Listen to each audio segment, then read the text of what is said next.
Welcome to the deep dive. Great to be here. Today, we're looking at something really thought-provoking, criticisms of science.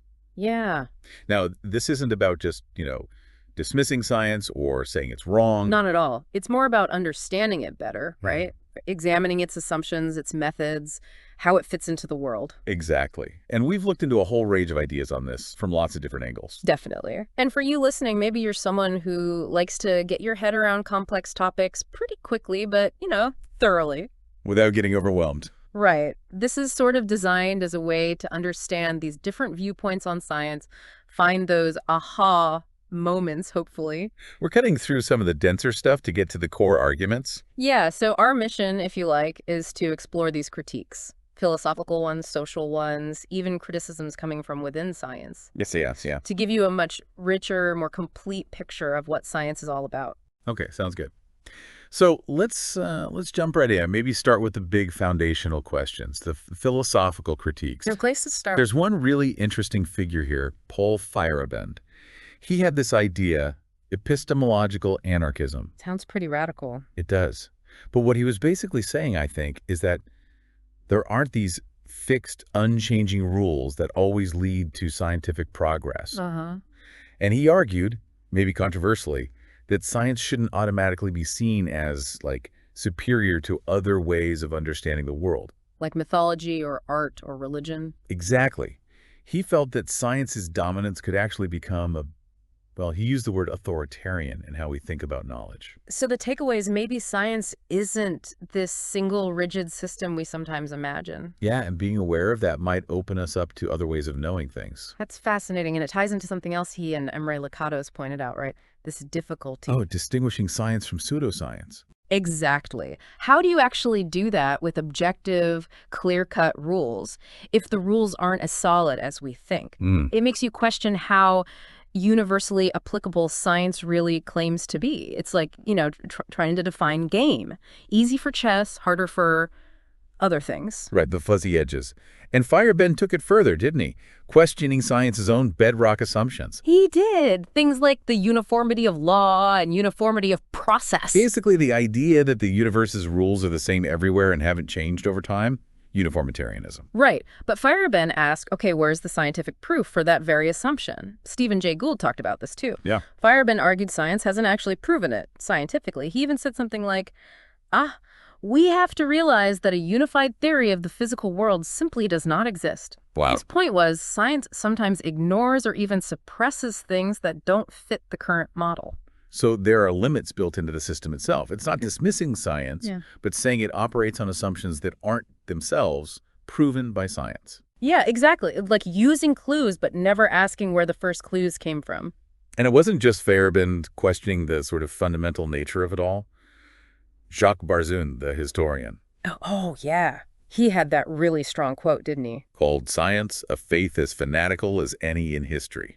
Whew. Strong words. He was worried that focusing only on scientific explanations might make us lose sight of, meaning and purpose, human stuff. Which ties into the idea of who gets to critique science. Stanley Aronowitz talked about this. Like the sociologist. His point was about credentials, wasn't it? Yeah, he argued that science often sets its own rules for what counts as valid criticism.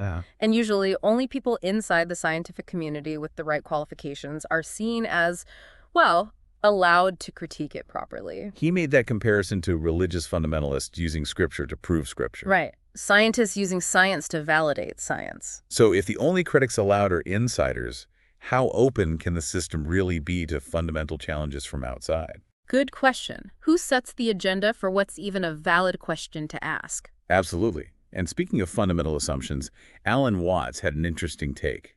The philosopher who wrote a lot about Eastern thought. Yeah. He suggested that even though science rejects a divine creator, its materialist view still kind of holds on to a similar idea. How so? Like the universe is governed by fixed laws. He argued that this idea of a lawful universe is just as much an unproven assumption as the old idea of a lawmaker. Huh. That's interesting. Pointing out the underlying metaphors, even in science. Echoes of older beliefs maybe influencing how we frame things. Seems like it. And it gets even broader. David Parkin compared science's way of knowing its epistemology. To divination, really. Yeah, suggesting science is just one particular method for gaining insight, very much framed by a Western view of knowledge. Okay. And Robert Anton Wilson added that scientific findings always depend, in a way, on the instruments we use. So no truly objective viewpoint outside of our tools? That was his point. These ideas challenge science as this totally value-neutral, universal lens. Our culture, our tools, Yeah. they inevitably shape what we see. Okay, let's shift gears a bit. What about the ethical and social critiques? Right, important stuff. Bernard Rollin, for instance, argued strongly that ethics education needs to be baked into scientific training.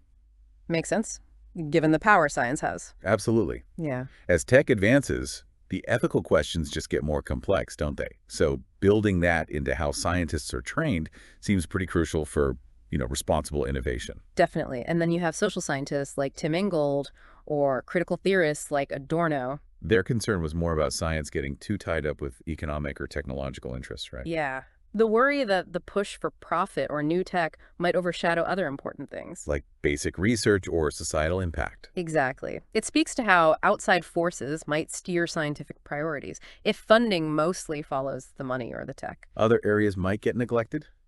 Makes sense. And there's a historical angle, too. Thinkers like Carolyn Merchant, Adorno again, E.F. Schumacher. They talked about a shift, didn't they? Hmm. Around the scientific revolution. Yeah. From science aiming to understand nature wisdom to aiming more to manipulate nature power. And the worry is, if the goal is manipulating nature. It's maybe a small step to manipulating people, too.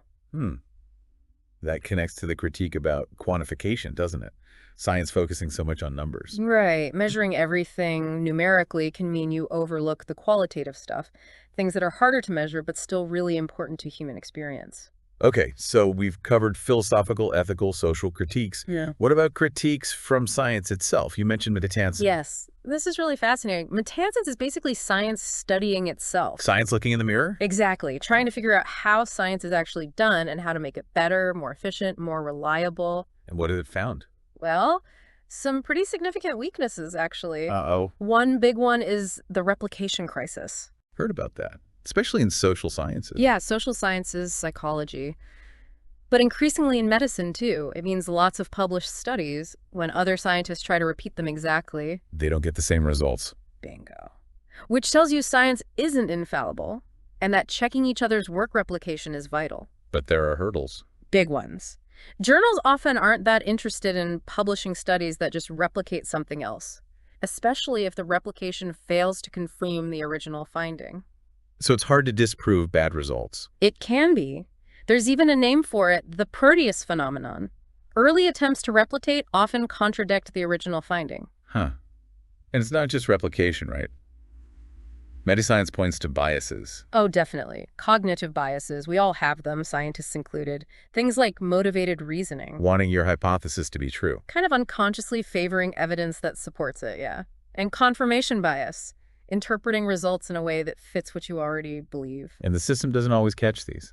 Well, the ideal is that peer review and more research weeds them out eventually, but there are systematic issues in academic publishing that can actually make biases worse. Like what? Like publication bias. Studies with exciting positive results get published way more easily than studies with negative or inconclusive results. The file drawer problem. Exactly. You only hear about the successes. And then there's selective outcome reporting bias. Cherry-picking results within a study. Pretty much. Reporting only the bits that look good or statistically significant, even if other parts of the study didn't pan out. So meta-analyses, which are supposed to combine everything, might be skewed. They can be, yeah. If they're mostly based on the published, positive results. Plus, you've got statistical shenanigans. Like using huge sample sizes to make tiny differences look significant. Or tweaking the inclusion criteria after you've seen the data. P-hacking, that sort of thing. So the big worry is that a lot of published scientific results might actually be false, or at least exaggerated.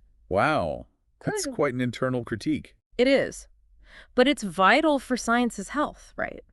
Acknowledging these weaknesses is the first step to fixing them, improving methods, making research more rigorous. True. And you mentioned a concern about science becoming too conformist, less disruptive. Yeah, that's another angle within metascience, looking at whether the current system incentivizes safe, incremental work over potentially groundbreaking but riskier ideas. Okay, let's move to another major critical lens, feminist critiques. Right. And this goes way beyond just, getting more women into STEM fields, though that's definitely part of it. It's about looking at science itself, the language, the methods. Exactly. Asking whether science, which presents itself as objective, might actually contain inherent gender biases. Thinkers like Emily Martin, Evelyn Fox Keller, Ruth Hubbard, Londa Stiebinger, Bonnie Spanier, they've done crucial work here. Sandra Harding made the point that the women's movement spurred a lot of this, right? Questioning traditional biological explanations for gender and sex differences. Absolutely, like Anne Fausto Sterling's work challenging the simple male-female binary. And Hubbard and Keller argued that scientific discourse itself has often been framed from a historically male perspective. Yes, examining the power structures in scientific institutions and how they might shape what questions get asked, how results are interpreted. Evelyn Fox Keller had that quote about the cost suffered by a woman trying to fit into a scientific image modeled on the patriarchal husband. Powerful stuff. Needing radical disidentification, she said.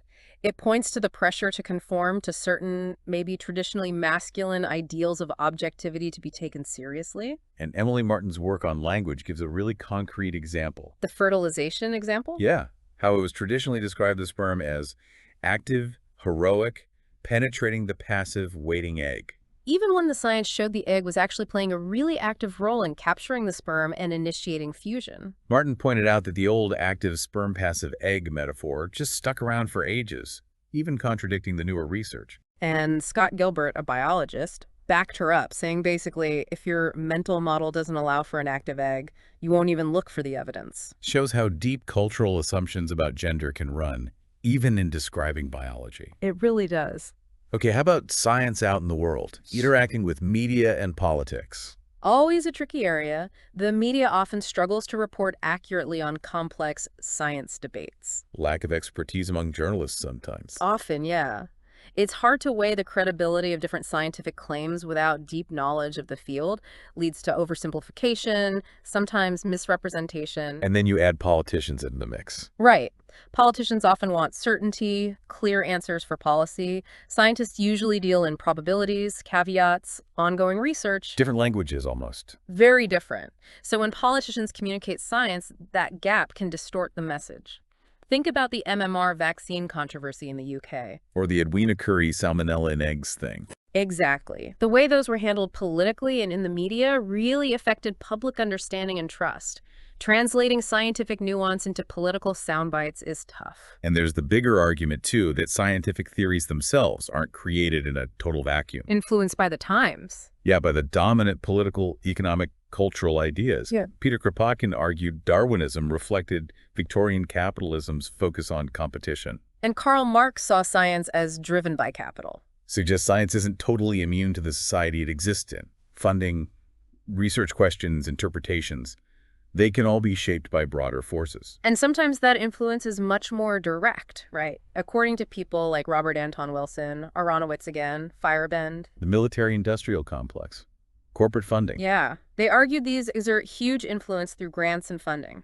Aronowitz was pretty blunt, saying the evidence of this close link between science and economic, military, industrial power is overwhelming, despite denials. Serious stuff. Raises questions about autonomy and potential bias in some research areas. Okay, finally, we need to talk about anti-science. Right. And this is different from the critiques we've discussed, which often aim to improve science or understand its limits.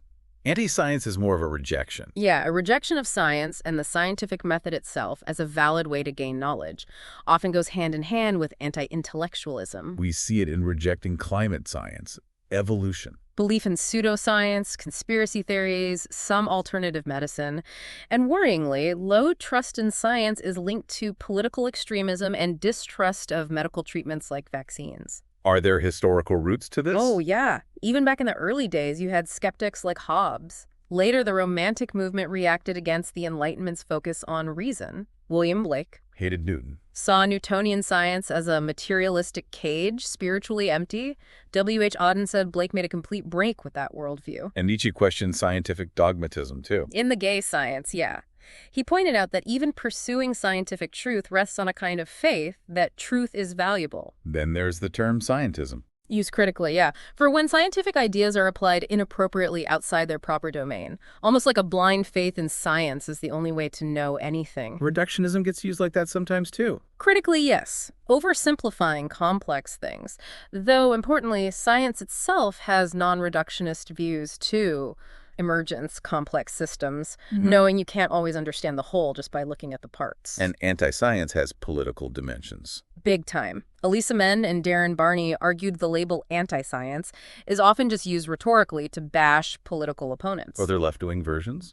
Sometimes linked to ideas that science reflects dominant group biases. Think skepticism about nuclear power or GMOs in some circles. And right-wing. Often draws on counter-enlightenment ideas, valuing intuition, tradition over reason, manifesting climate denial, rejecting evolution, COVID misinformation, often leaning on conspiracy theories. And religious anti-science. Usually where scientific findings clash with literal readings of sacred texts. Young Earth creationism fighting cosmology and geology, for example. Interestingly, some research suggests general spirituality might be a stronger predictor of anti-science views than specific religious belief. Isaac Asimov talked about a cult of ignorance. Yeah, that strain of anti-intellectualism. Fundamentally, anti-science often rejects scientific materialism, the idea that only the physically measurable is real. There was that Ohio State study recently. Yes, really interesting. It identified 4 main bases for anti-science beliefs. 1, doubts about credibility of science or scientists. 2, group identity aligning with groups that are skeptical. Okay. 3, conflict with personal beliefs, religious or otherwise. And 4, discrepancies with thinking styles, maybe favoring intuition over analytical thought. And politics makes it worse. Massively. Politicizing issues like vaccines or climate change just pours fuel on those 4 factors. So, summing up anti-science, you've got philosophical objections to reductionism, sociological points about scientists not always being ideal, ecological or health concerns about science being co-opted, political identity. And outright rejection in favor of pseudoscience. There are even specific media outlets pushing this stuff, amplified online. Wow. Okay. That was quite the tour. It really was. A deep dive into so many facets of how science is viewed and questioned, from philosophy to politics to ethics, and even science questioning itself. And the key takeaway isn't to trash science, right? Absolutely not. It's about appreciating its complexity, understanding it's a human activity, embedded in society, with assumptions and limitations like any other way of knowing. Engaging with these critiques helps us be more thoughtful consumers of scientific information. A richer understanding. Exactly. So, for you, our listener, maybe a final thought to chew on. After hearing all these different critiques, what does it really mean for something to be scientific knowledge? And what are the implications of how you answer that for how you see the world? Worth pondering your own assumptions about science. Definitely. Thanks for exploring the depths with us today. The Virtual Books publishing team thanks for your visit. If you liked our channel, please subscribe and share.